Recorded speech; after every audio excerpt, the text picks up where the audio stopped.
So here comes the much anticipated return of Strikes and Spares. I'm at Fiesta Lane in New Braunfels, Texas, and I only brought 2 balls with me. I have 8 or 9, 10 balls, but I only brought 2, so I have to make these 2 balls work. Now, for me, the lanes are pretty dry. I'm playing way on the outside around first arrow, and that's 5th board, and that's my spare ball that I threw first, and this is my main ball, one of those Belmo balls. I think it's the mix or the trend, and I'm using that to pick up my spares, but I'm using my spare ball as my main ball. Now, I throw a different kind of ball. I only have 2 holes in my ball. I throw with 2 fingers. No, most throw with 3 fingers, or if you're a 2-handed bowler and you throw with 2 hands, sometimes you only put 2 fingers in. But the USBC passed a rule that every hole has to have a finger in it. So I only have, so you see that ball right there, I only have 2 holes drilled. I don't put my thumb in it. And the reason being is simple to me. The thumb comes out first. If you want more revs on the ball, take the thumb out as quick as you can.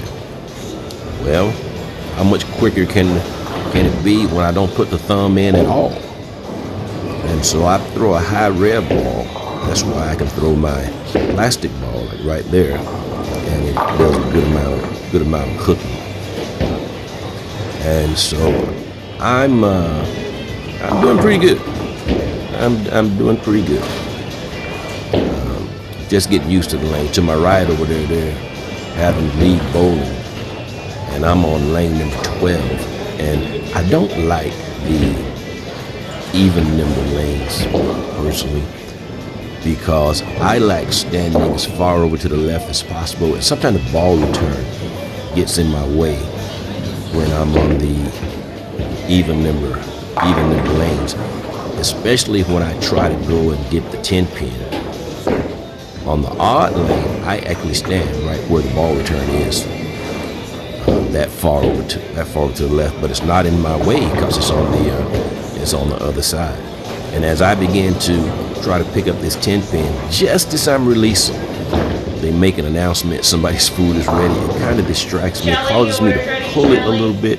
You'll see I wiggle, wobble. There's wiggling, wobbling, but it don't go down. Somebody call the police. I just got robbed. Either way, I missed it. No excuses. That's why I like the odd number lanes. Or if I'm bowling 2 lanes, then obviously I can make my own adjustments. I know you're saying you got to learn how to bowl with it there, and I do, and I will. I'm just saying my personal preference. And so, get back up on the horse, and instead of leaving the 10 pin, this time I leave the 7 pin, which is, for us right-handers, it's a piece of cake pickup. We like picking up the 7 pin as opposed to the 10 pin. I know you left-handers, you like picking up the 10 pin as opposed to the 7 pin. But I go all the way across lane. I know they say straighter is greater, but I go all the way across lane to pick up the 7 pin. And somehow, you just kind of know how many revs it takes to get that ball over there to pick up that 7 pin. Now, this bowling house that I'm in right now is very nice. It is a very nice bowling house down in New Braunfels. If you're in this area, I would recommend it. But let me get back on the wagon, because every time, little Brooklyn action there, it crossed over, but I still got it. You don't have to write Brooklyn down on the course sheet. All you write is an X. All you write is a stripe. I try to bowl everywhere I go, because it's some good exercise. You burn a fair amount of calories. And it gives me a good chance to try to figure out, knowing when to move, where to stand, what's my aim point. You have to get in there. You have to figure it out. I'm starting to like this house. a whole lot, because I'm actually doing pretty good. Doing pretty good. I just got to set up a camera and set up all the other stuff. And I know if I move further to the right, I can stop that 10 pin. But sometimes I'm slow at trying to figure it out while I'm actually in the middle of the game. Sometimes it's the 10 pin, sometimes it's the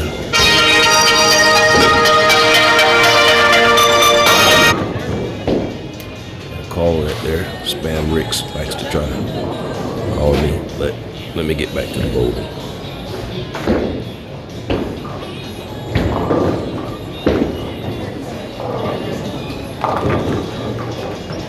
I felt like I needed to try a different ball, so now I'm using my main ball first.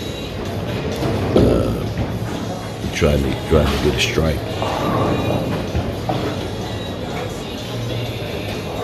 This is also for my nephew Dominique. He thinks he can bowl. Yeah, he's pretty good.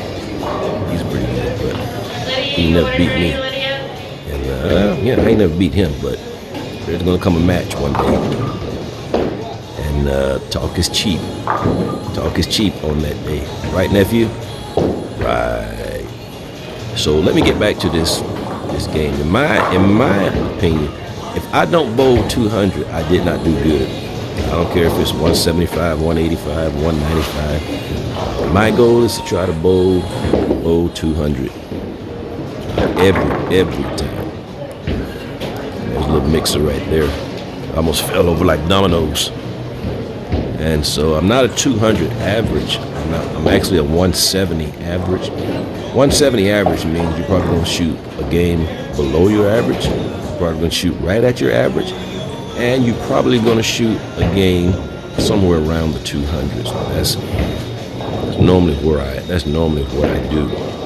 I'm having a hard time maintaining consistency. I know I got to be able to repeat my swing and repeat what I do. And that's all part of it. I've only been bowling like 4 years.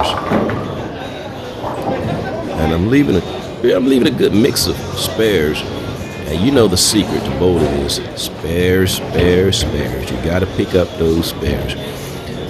My friend, our league team captain, Robin Campbell, says, if you leave it, pick it up. He don't care which kind of spare it is. He said, if you leave it, pick it up.